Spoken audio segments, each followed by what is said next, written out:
ಸಮಸ್ತ ಕನ್ನಡಿಗರಿಗೆ ಕನ್ನಡ ಬರ್ದಿದ್ರೂ ಪರಭಾಷಾ ಗೌರವದಿಂದ ಕನ್ನಡ ಯೂಟ್ಯೂಬ್ ಚಾನಲನ್ನು ನೋಡಿ ಪ್ರೋತ್ಸಾಹಿಸೋ ಎಲ್ಲ ಯೂಟ್ಯೂಬ್ ವೀಕ್ಷಕ ವೃಂದಕ್ಕೆ ಚಂದ್ರಬಾಯಿ ಮಾಡುವ ನಮಸ್ಕಾರಗಳು. ನೀವು ನೋಡ್ತಿದ್ದೀರಾ ವನಿತೆ ಕನ್ನಡ ವಾಹಿನಿ. ಸುಧಾಮೂರ್ತಿ ಅಮ್ಮ ಬರೆದ ಯಶಸ್ವಿ ಪುಸ್ತಕ ಪಠಣ, ಸಂಚಿಕೆ 19. ದಿನಗಳೆದಂತೆ ಸಾರಾ ಮಹೇಶನಿಗೆ ತನ್ನ ಅನೇಕ ವಿಚಾರ ಹೇಳಿದಳು. ಅವಳ ನಿಜವಾದ ಹೆಸರು ಸರಸ್ವತಿ. ಅಮೇರಿಕಾ ಅವಳನ್ನು ಸಾರಾ ಮಾಡಿತ್ತು. ತಂದೆ ದೊಡ್ಡ ವಿಜ್ಞಾನಿಯಂತೆ. ಮೊದಲು ಭಾರತದ ಸರ್ಕಾರದಲ್ಲಿ ಕೆಲಸ ಮಾಡುತ್ತಿದ್ದರು. ನಂತರ ಇಲ್ಲಿ ಬಂದು ನೆಲೆಸಿ 20 ವರ್ಷವಾಗಿದೆ. ಸಾರಾ ಹುಟ್ಟಿ ಬೆಳೆದದ್ದು ಇಲ್ಲಿಯೇ. ಇಲ್ಲಿಯ ಶಾಲೆ, ಸ್ನೇಹಿತರು ಎಲ್ಲವೂ ಸೇರಿ ಅವಳು ಅಮೇರಿಕಾ ನನ್ನ ದೇಶ ಎನ್ನುತ್ತಾಳೆ. ಸಾರಾಳಿಗೆ ತಾಯಿ ತಂದೆಯರೊಡನೆ ಘರ್ಷಣೆ ಶುರುವಾಗಿದ್ದು 5 ವರ್ಷದ ಕೆಳಗೆ. ತನ್ನ ಸುತ್ತಮುತ್ತಲಿನ ವಾತಾವರಣದ ಗೆಳತಿಯರಂತೆ ಸಾರಾ ಬಟ್ಟೆ ಹಾಕುವುದು, ಡೇಟ್ ಮಾಡಲು ಯತ್ನಿಸಿದಾಗ ತಾಯಿ ನಾವು ಭಾರತೀಯರು, ಅವರಂತೆ ಅಲ್ಲ ಎಂದು ನಿಲ್ಲಿಸುತ್ತಿದ್ದರು. ನೀವು ಭಾರತೀಯರಾಗಿರಬಹುದು, ಆದರೆ ನಾನು ಅಮೆರಿಕನ್ನಳು ಎಂದು ಸಾರಾ ಸಿಡಿದೆದ್ದಳು. ಪ್ರತಿದಿನ ಈ ತರಹದ ಜಗಳದಿಂದ ಬೇಸತ್ತು ಅವಳು ಕಳೆದ 2 ವರ್ಷ ಮನೆಯಿಂದ ಹೊರಗೇ ಇದ್ದಾಳೆ. ತನಗೆ ಬೇಕಾದ ಕೆಲಸ ಮಾಡುತ್ತಾಳೆ. ಹೀಗಾಗಿ ಸಾರಾ ಸ್ವಾತಂತ್ರ್ಯತೆ ಆನಂದಿಸುತ್ತಾಳೆ. ವಯಸ್ಸಿಗೆ ಬಂದ ಭಾರತೀಯ ಮೂಲದ ಹುಡುಗಿಯರೆಲ್ಲ ಒಂದಿಲ್ಲೊಂದು ದಿನ ಈ ತರಹದ ಸಮಸ್ಯೆ ಬಿಡುತ್ತಾರೆಂದು ಮಹೇಶನಿಗೆ ಗೊತ್ತಿತ್ತು. ಏನೇ ಇರಲಿ, ಸಾರಾ ಮದಿರೆಯಂತೆ ಮಾದಕವಾಗಿದ್ದಳು, ಹಕ್ಕಿಯಂತೆ ಸ್ವಚ್ಛಂದವಾಗಿದ್ದಳು. ಪುರುಷನನ್ನು ಸುಲಭವಾಗಿ ಆಕರ್ಷಿಸುವ ಚಾಕ್ಯತೆ ಇದ್ದಿತು. ಮಹೇಶ್ ಮೊದಮೊದಲು ಸಾರಾಳನ್ನು ಗಮನಿಸದಿದ್ದರೂ ಕ್ರಮೇಣ ಅವಳೆಡೆಗೆ ಸೆಳೆಯಲ್ಪಟ್ಟ. ತನಗಿಂತ 15 ವರ್ಷ ಚಿಕ್ಕವಳಾದ ಸಾರಾ ಅವನಲ್ಲಿ ಉತ್ಸಾಹ ಹುಟ್ಟಿಸುತ್ತಿದ್ದಳು. ಜಾನಕಿಯನ್ನು ಮದುವೆಯಾಗಿ ಮದುವೆಯ ಆಕರ್ಷಣೆಯನ್ನು ಕಳೆದುಕೊಂಡ ವಿವಾಹದ ಹಿನ್ನೆಲೆಯಲ್ಲಿ ಸಾರಾ ಲವಲವಿಕೆಯಿಂದ ಮಿಂಚಿದಳು. ಜಾನಕಿಗೆ ಈಗ ಸೌಂದರ್ಯ ಮಾಸಿತ್ತು. ಕೆಲಸದ ಒತ್ತಡವು ಹಣ್ಣು ಮಾಡಿತ್ತು. ಗಾಂಭೀರ್ಯ ಅವಳನ್ನು ಆವರಿಸಿತ್ತು. ಅವಳನ್ನು ನೋಡಿದಾಗ ಸ್ಕೂಲಿನಲ್ಲಿ ಟೀಚರ್ ನೋಡಿದ ತರಹ ಗೌರವ ಬರುತ್ತದೆ ಹೊರತು ಪ್ರೇಯಸಿಯ ಕಲ್ಪನೆ ಬರುತ್ತಿರಲಿಲ್ಲ. ಇಂಥ ಪರಿಸ್ಥಿತಿಯಲ್ಲಿ ಸಾರಾ ಹಳೆಯ ಮದ್ಯದ ಮತ್ತಿನಂತೆ ಬಂದಳು. ತಂಗಾಳಿಯಂತೆ ಸೂಸಿದಳು. ಹೊಸ ಹೂವಿನಂತೆ ಕಂಪನ್ನು ತಂದಳು. ಮದುವೆಯಾದ ಸದ್ಯಕ್ಕೆ ವಿರಹಿಯಾದ ಮಹೇಶನ ಮನ ಸಾರಾಳನ್ನು ಬಯಸುತ್ತಿತ್ತು. ಮನಕ್ಕೆ ಅದು ತಪ್ಪು ಎನಿಸಿದರೂ ದೇಹ ಅದರ ಗೊಡವೆಗೆ ಹೋಗುತ್ತಿರಲಿಲ್ಲ. ಲೈಂಗಿಕವಾಗಿ ಸ್ವಾತಂತ್ರ್ಯ ಪಡೆದ ದೇಶದಲ್ಲಿ ಈ ಪಾಪ ಪುಣ್ಯ ಭಾರತೀಯ ಮೌಲ್ಯಗಳಿಗೆ ಬೆಲೆಯಿಲ್ಲ. ಇದಕ್ಕೆ ಒಂದು ಪ್ರಸಂಗವೂ ಕೂಡಿ ಬಂದಿತ್ತು. ಸಾರಾಳ ಗೆಳತಿ ಕೆರೋಲ್ಳ ಮದುವೆ ಗೊತ್ತಾಗಿತ್ತು. ಸಾರಾ ತನ್ನ ಪುಟ್ಟ ಅಪಾರ್ಟ್ಮೆಂಟಿನಲ್ಲಿ ಕೆರೋಲ್, ಅವಳ ಭಾವಿ ಪತಿ ಮಹೇಶರನ್ನು ಊಟಕ್ಕೆ ಕರೆದಿದ್ದಳು. ಜಾನಕಿ ಇಲ್ಲದೆ ಒಬ್ಬನೇ ಮನೆಯಲ್ಲಿ ಊಟ ಮಾಡಲು ಬೇಸರದಿಂದ ಇದ್ದ ಮಹೇಶ ಕೂಡಲೇ ಒಪ್ಪಿಕೊಂಡ. ಬಿಯರ್ ಪಾರ್ಟಿಯಿಂದ ಶುರುವಾದ ಪಾನ ಊಟದವರೆಗೆ ಸಾಗಿತು. ಮಧ್ಯರಾತ್ರಿಯಲ್ಲಿ ಕೆರೋಲ್ ಮತ್ತು ಅವಳ ಭಾವಿ ಪತಿ ಹೊರಟು ಹೋದರು. ಮಹೇಶ ಮತ್ತು ಸಾರಾ ಇಬ್ಬರೇ ಉಳಿದರು. ಸಾರಾ ಎಂಜಲು ಪಾತ್ರೆಗಳನ್ನು ಜೋಡಿಸತೊಡಗಿದಳು. ಮದ್ಯದಿಂದ ಮತ್ತಾದ ಮಹೇಶ್ನ ದೇಹ ಅವಳನ್ನು ಬಯಸುತ್ತಿತ್ತು. ಆದರೆ ಅವ್ಯಕ್ತ ಭೀತಿ ಅವನನ್ನು ತಡೆಹಿಡಿದಿತ್ತು. ಒಂದೆಡೆಗೆ ನಾನು ವಿವಾಹಿತ, ಇದು ತಪ್ಪು ಎನಿಸಿದರೂ ಇನ್ನೊಂದು ಮುಖ ಅಮೆರಿಕೆಯಲ್ಲಿ ಈ ತರಹ ಸಂಬಂಧಗಳಿಗೆ ಸಮಾಜದ ಕಳಂಕವಿಲ್ಲ. ನಾನೇನೂ ಸಾರಾಳ ಮನದ ವಿರುದ್ಧ ಮಾಡುತ್ತಿಲ್ಲ. ಹೀಗೆ ಏನೇನೋ ಅಸಂಬದ್ಧ ತರ್ಕವಿನ್ಯಾಸ. ಮನದ ಬಯಕೆ ಹಿರಿದಾದಾಗ ಮಹೇಶ್ ಸಾರಾಳ ಹೆಗಲ ಮೇಲೆ ಕೈಯಿರಿಸಿದ. ಮಾಡುತ್ತಿದ್ದ ಕೆಲಸವನ್ನು ಅರ್ಧದಲ್ಲಿ ಬಿಟ್ಟು ಸಾರಾ, ಓ ಡಾರ್ಲಿಂಗ್, ನೀನೆಷ್ಟು ಒಳ್ಳೆಯವನು ಎಂದು ಅಪ್ಪಿದಳು. ಇಲ್ಲಿಯವರೆಗೆ ಜಾನಕಿಯನ್ನು ಬಿಟ್ಟು ಅನ್ಯ ಸ್ತ್ರೀಯರನ್ನು ಅವನು ಮುಟ್ಟಿರಲೇ ಇಲ್ಲ.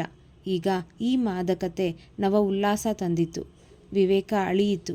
ದೇಹದ ಬಯಕೆ ಗೆದ್ದಿತು. ಅಂದು ಡಿಜಿ ಕಂಪ್ಯೂಟರ್ ಕಂಪನಿಯಲ್ಲಿ ಹೊಸ ವರ್ಷದ ಪ್ರಾಜೆಕ್ಟ್ ತಪಾಸಿಸುತ್ತಿದ್ದಳು. ರಾತ್ರಿಯ ವೇಳೆಯಾದರೂ ಕೆಲಸ ಮುಗಿಯದ ಹೊರತು ಹೋಗುವ ಗುಣ ಜಾನಕಿಯದು ಆಗಿರಲಿಲ್ಲ. ಅದಕ್ಕೆ ಅವಳು ಈ ಹಿರಿಯ ಹುದ್ದೆಯಲ್ಲಿ ಇದ್ದಾಳೆ. ಅಷ್ಟರಲ್ಲಿ ಅವಳಿಗೆ ಫ್ಯಾಕ್ಸ್ ಸುದ್ದಿ ಬಂದಿತ್ತು. ಜಾನಕಿ, ಅಭಿನಂದನೆಗಳು, ನಿನಗೆ ಪ್ರಮೋಷನ್ ಬಂದಿದೆ. ನೀವು ಅದೃಷ್ಟವಂತರು. ಜಾನಕಿ ಅದೃಷ್ಟವಂತಳೇ? ಜಾನಕಿ ಇಲ್ಲದಾಗ ಸಾರಾಳ ಜೊತೆ ಇರುವುದು ಮಹೇಶನ ರೂಢಿಯಾಯಿತು. ಈ ಸಂಬಂಧ ಇನ್ನೆಷ್ಟು ದಿನ? ಇದು ಗೊತ್ತಾದರೆ ಜಾನಕಿ ಏನು ಹೇಳಬಹುದು ಎನ್ನುವ ಭಯ ಬೇರೆ. ಮೊಂಡ ಮನಸ್ಸು ಸಾರಾಳ ಕಡೆ ಮತ್ತೆ ಮತ್ತೆ ಎಳೆಯುತ್ತಿತ್ತು. ಕಳ್ಳತನದ ಕೆಲಸದಲ್ಲಿ ರುಚಿ ಹೆಚ್ಚು ಎಂದಂತೆ ಅವನಿಗೆ ಹೆಂಡದ ಅಮಲಿನಲ್ಲಿದ್ದಂತೆ ತೋರುವುದು. ಈ ಬಾರಿ ಜಾನಕಿ ಪ್ರಸನ್ನ ಚಿತ್ತಳಾಗಿ ಬಂದಿದ್ದಾಳೆ. ಇನ್ನೊಂದು ತಿಂಗಳಲ್ಲಿ ಅವಳ ಕೆಲಸ ಮುಗಿದು ಹೋಗುವುದು. ಅವಳ ಮನಸ್ಸಿನಲ್ಲಿ ತಾನೇ ಒಂದು ಸ್ವಂತ ಕಂಪನಿಯನ್ನು ಯಾಕೆ ತೆರೆಯಬಾರದು? ಹೇಗಾದರೂ ಮಹೇಶನೂ ಜೊತೆ ಇದ್ದಾನೆ. ತಾವಿಬ್ಬರೂ ಬೇರೆಯವರಿಗೆ ಯಾಕೆ ಕೆಲಸ ಮಾಡಬೇಕು ಎನ್ನುವುದೂ ಇದೆ. ಮಹೇಶ್ ಹೆಂಗಸರಿಗೆ ಉತ್ತಮ ಕರಿಯರ್ ಮತ್ತು ಮನೆ ಎರಡೂ ಮಾಡಲು ಸಾಧ್ಯವಿಲ್ಲ ಅನ್ನೋದು ಸುಳ್ಳು. ನಾನು ಎರಡೂ ಮಾಡಿಲ್ಲವೇ? ಹೌದು ಎಂದ ಮಹೇಶ್. ಇಲ್ಲ, ಹೇಗೆ ಅಂದಾನು? ಉತ್ತರಾನ ನೋಡು. ಕೇವಲ ಪ್ರೇಮಕ್ಕಾಗಿ ಎಲ್ಲ ಬಿಟ್ಟು ಬಿಟ್ಟಳು. ನನಗದು ತಪ್ಪು ಅನಿಸುತ್ತದೆ. ಮಹೇಶ್ ಏನೂ ಹೇಳಲಿಲ್ಲ. ಜಾನಕಿಯ ನಿರ್ಣಯ ತಪ್ಪಾಗಿರಲಿಲ್ಲವೇ? ಸುಮಿತ್ರಾ ಈಗ ತನ್ನ ವಲಯದಲ್ಲಿ ಬೇಕಾದಷ್ಟು ಪ್ರಸಿದ್ಧಳಾಗಿದ್ದಾಳೆ. ಮನೆಯ ಪರಿಸ್ಥಿತಿಯೂ ಬೇರೆಯಾಗಿದೆ. ತಂಗಿಯರಿಬ್ಬರ ವಿವಾಹವೂ ಆಗಿದೆ. ಮನೆಯಲ್ಲಿ ವಿಧವೆಯರಾದ ಹಿರಿಯರು ಇನ್ನೂ ಇದ್ದಾರೆ. ಕೆಲಸದಲ್ಲಿ ಅವಳು ಚೆನ್ನಾಗಿ ಮಾಡಿದಾಗಿನಿಂದ ಡಾಕ್ಟರ್ ಕೇಶವನ್ ಅವಳಿಂದ ದೂರ ಸರಿದಿದ್ದಾರೆ.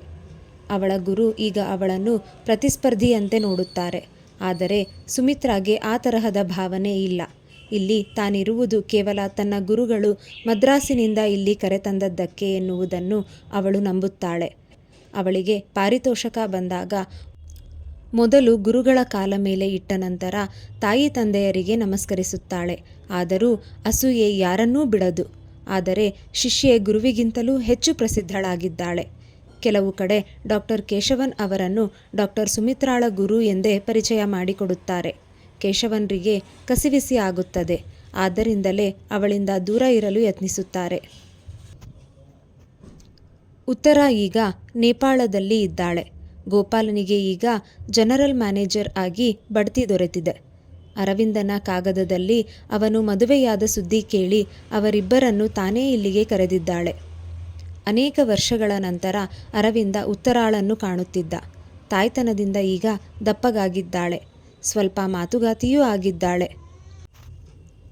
ಆದರೆ ಪೂರ್ತಿ ಗೃಹಿಣಿಯಾಗಿದ್ದಾಳೆ. ಪಾಮಿಯೊಡನೆ ಬೇಗನೆ ಹೊಂದಿಕೊಂಡರು ಮಾಲವಿಕಾ, ಸೋಮನ. ಪಾಮಿಗೂ ಮಕ್ಕಳೆಂದರೆ ಆಸೆ. ಅರವಿಂದ ಉತ್ತರ ಇಬ್ಬರೇ ಇದ್ದಾಗ ಹಳೆಯ ನೆನಪಿನ ಬುತ್ತಿಯನ್ನು ಬಿಚ್ಚಿದರು. ಜಾನಕಿ ಈಗ ಕಂಪನಿಯಲ್ಲಿ ಹಿರಿಯ ಹುದ್ದೆಯಲ್ಲಿ ಇದ್ದಾಳೆ. ಅವಳಿಗಿನ್ನೂ ಮಕ್ಕಳು ಇಲ್ಲ. ಅದೊಂದೇ ಕೊರತೆ. ಭಾರತಕ್ಕೆ 1 ವಾರದ ಮಟ್ಟಿಗೆ ಬಂದಿದ್ದಳಂತೆ. ಆದರೆ ಎಲ್ಲಿಯೋ ಹಳ್ಳಿಯಲ್ಲಿದ್ದ ಉತ್ತರೆಯ ಮನೆಯನ್ನು ತಲುಪಿ ಬರಬೇಕಾದರೆ 1 ವಾರವೇ ಬೇಕೆಂದು ಬರಲಿಲ್ಲ ಎಂದೂ ತಿಳಿಸಿದ್ದಳು. ಮಕ್ಕಳಿಗೆ ಮಾತ್ರ ತಪ್ಪದೆ ಹುಟ್ಟುಹಬ್ಬಕ್ಕೆ ಉಡುಗೊರೆ ಕಳಿಸುತ್ತಾಳೆ. ಸುಬ್ಬುದಂತೂ ಕೇಳಲೇಬಾರದು. ಆಕಾಶವೇ ಅವನ ಗುರಿ. ಆಗೊಮ್ಮೆ ಈಗೊಮ್ಮೆ ಗೋಪಾಲನಿಗೆ ಬೊಂಬಾಯಿಯಲ್ಲಿ ಸಿಗುತ್ತಾನೆ. ಪತ್ರವ್ಯವಹಾರ ಇಲ್ಲವೆಂದರೂ ಸರಿಯೇ. ಅವನ ಪತ್ನಿ ವೀಣಾ ಮಾತ್ರ ಸೊಸೈಟಿ ಪತ್ರಿಕೆಯಲ್ಲಿ ಸೌಂದರ್ಯವನ್ನು ಕಾಪಾಡುವ ಬಗೆ ಎಂಬ ಲೇಖನವನ್ನು ಪ್ರತಿ ವಾರ ಬರೆಯುತ್ತಾಳೆ. ವೀಣಾನ ಫೋಟೋ ನೋಡಿದಾಗ ಇನ್ನೂ 20ರ ತರುಣಿಯಂತೆ ಕಾಣುತ್ತಾಳೆ. ಮೇಕಪ್ನಿಂದ ಹೌದೋ ಅಲ್ಲವೋ ಗೊತ್ತಿಲ್ಲ. ಉತ್ತರ ಅವಳನ್ನು ಭೇಟಿಯೂ ಮಾಡಿಲ್ಲ. ಸುಮಿತ್ರೆ ವರ್ಷದಲ್ಲಿ 6 ತಿಂಗಳು ವಿದೇಶ ಪ್ರವಾಸದಲ್ಲಿ ಇರುತ್ತಾಳೆ. ಕಾಗದ ಬರೆಯಲು ವೇಳೆ ಇಲ್ಲ. ಆದರೆ ಊರಲ್ಲಿದ್ದಾಗ ಫೋನು ಮಾಡಿ ಎಲ್ಲರ ಕ್ಷೇಮ ಸಮಾಚಾರವಂತೂ ಕೇಳುತ್ತಾಳೆ. ಉತ್ತರ ಈಗ ಅನೇಕ ಭಾಷೆ ಕಲಿತಿದ್ದಾಳೆ. ಗಂಡನ ಜೊತೆ ಎಲ್ಲೆಲ್ಲಿ ಹೋಗುತ್ತಾಳೋ ಅಲ್ಲಲ್ಲಿ ಸಮಾಜ ಸೇವೆ, ಬಡವರಿಗಾಗಿ ಏನಾದರೂ ಮಾಡುತ್ತಾಳೆ. ಆದರೂ ತನ್ನ ಬದುಕಿನಲ್ಲಿ ವಿದ್ಯೆ ನಿರರ್ಥಕವಾಯಿತು ಎನ್ನುವ ಅಳುಕು ಇದ್ದೇ ಇದೆ. ಅರವಿಂದ, ನನ್ನದಂತೂ ಹೀಗಾಯಿತು. ನೀನು ಇಷ್ಟೊಂದು ಓದಿ ಆ ಹಳ್ಳಿಯಲ್ಲಿ ಇತಿಹಾಸ, ಗಣಿತ ಹೇಳಿಕೊಡುವುದರಲ್ಲಿ ಅರ್ಥವಿಲ್ಲ. ಈ ಜ್ಞಾನವೆಲ್ಲ ನೀರು ಸೋರಿದಂತೆ ನಿನಗೆ ಅನಿಸುವುದಿಲ್ಲವೇ? ಇಲ್ಲ ಉತ್ತರ, ನಮ್ಮ ತಿಳುವಳಿಕೆ ಆ ತರಹದ್ದಾಗಿದೆ. ಇಂಜಿನಿಯರಿಂಗ್ ಓದಿದ ಕೂಡಲೇ ಅದೇ ಕೆಲಸ ಮಾಡಬೇಕು. ಇತಿಹಾಸ ಓದಿದರೆ ಇಂಜಿನಿಯರಿಂಗ್ ಕೆಲಸ ಮಾಡಬಾರದು. ಇವೆಲ್ಲ ಮನಸ್ಸಿನ ಕಂಡೀಷನ್ಸ್. ನೋಡು, ನಾನು ಇಂಜಿನಿಯರಿಂಗ್ ಓದಿದ್ದಕ್ಕೆ ಹೆಚ್ಚು ತಾಂತ್ರಿಕವಾಗಿ, ವೈಜ್ಞಾನಿಕವಾಗಿ ಕೆಲಸ ಮಾಡಬಲ್ಲೆ. ನೀನು ಸಾಮಾನ್ಯ ಗೃಹಿಣಿಯಲ್ಲ. ನೀನು ಕಲಿತಿದ್ದ ಜ್ಞಾನದಿಂದಾಗಿ ಪರಿಸ್ಥಿತಿಯನ್ನು ಬೇರೆ ದೃಷ್ಟಿಯಿಂದ ನೋಡಬಲ್ಲೆ. ನೀನು ವೈಜ್ಞಾನಿಕವಾಗಿ ವಿಚಾರ ಮಾಡಬಲ್ಲೆ. ಉತ್ತರ ಅರವಿಂದನ ವಾದವನ್ನು ಒಪ್ಪುವುದಿಲ್ಲ. ಪಾಲ ಉತ್ತರಾಳಿಗೆ, ನೀನು ಅರವಿಂದನಿಗೆ ಏನು ಉಡುಗೊರೆ ಕೊಡುತ್ತೀ ಎಂದ. ಅವನಿಗೆ ಹಣ ಕೊಡೋಣ. ಏಕೆಂದರೆ ಅದರ ಸಹಾಯದಿಂದ ಅವನು ಏನಾದರೂ ಕೊಳ್ಳಬಹುದು. ಅರವಿಂದ ಯಾರನ್ನೂ ಹಣ ಕೇಳುವವನಲ್ಲ. ಅವನ ಮನೆಯಿಂದ ಹಣ ಬರುವುದೋ ಇಲ್ಲವೋ ಗೊತ್ತಿಲ್ಲ. ಈಗ ಮದುವೆ ಬೇರೆ ಆಗಿದ್ದಾನೆ. ಅವನ ವೆಚ್ಚ ಕಡಿಮೆ ಇದ್ದರೂ ವೆಚ್ಚ ಇದ್ದೇ ಇದೆಯಲ್ಲ. ಅರವಿಂದನಿಗೆ ಕವರ್ ಕೊಟ್ಟಾಗ ಅವನು ಚಕಿತನಾಗಿ ಸ್ವೀಕರಿಸಲಿಲ್ಲ. ಅವನು ಯಾವಾಗಲೂ ಏನೂ ಕೇಳಿದವನಲ್ಲ. ಉತ್ತರೆಯೇ, ಇದು ಮದುವೆಯ ಉಡುಗೊರೆ, ತೀರಾ ಚಿಕ್ಕದು, ಇರಲಿ ಎಂದು ಮಾತು ಮರೆ ಮಾಡಿದಳು. ಬಸ್ನಲ್ಲಿ ಅದನ್ನು ತೆರೆದಾಗ 2,000 ರು ಮೊತ್ತ ನೋಡಿ ಅಚ್ಚರಿಗೊಂಡ. ಅವನ ಮದುವೆಗೆ ಕೋಪದಿಂದಾಗಿ ಕಾನಪೂರಿನಿಂದ ಯಾರೂ ಬಂದಿರಲಿಲ್ಲ. ಪಾಮಿಯ ಕಡೆಯಲ್ಲಿಯೂ ಯಾರಿಗೂ ಈ ಮದುವೆ ಮನಸ್ಸಿರಲಿಲ್ಲ. ನಂದಿಗ್ರಾಮಕ್ಕೆ ಬಂದು ಹೋಗುವ ದುರ್ಗಮ ಮಾರ್ಗದಿಂದಾಗಿ ಉಳಿದವರೂ ಬಂದಿರಲಿಲ್ಲ. ಆದ್ದರಿಂದ ಇದು ಅವರು ಪಡೆದ ಮೊದಲ ಉಡುಗೊರೆಯಾಗಿತ್ತು. ಇಲ್ಲಿಗೆ ಈ ಸಂಚಿಕೆ ಪೂರ್ಣ. ಈಗ ಇಂದಿನ ಕಿವಿಮಾತು. ನಮ್ಮ ಭರವಸೆ ಮತ್ತು ಕನಸುಗಳು ನಮ್ಮ ಕೂದಲು ಮತ್ತು ಉಗುರಿನಂತಿರಬೇಕು.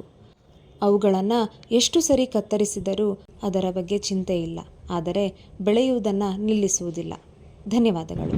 ರಾಧೇ ಕೃಷ್ಣ.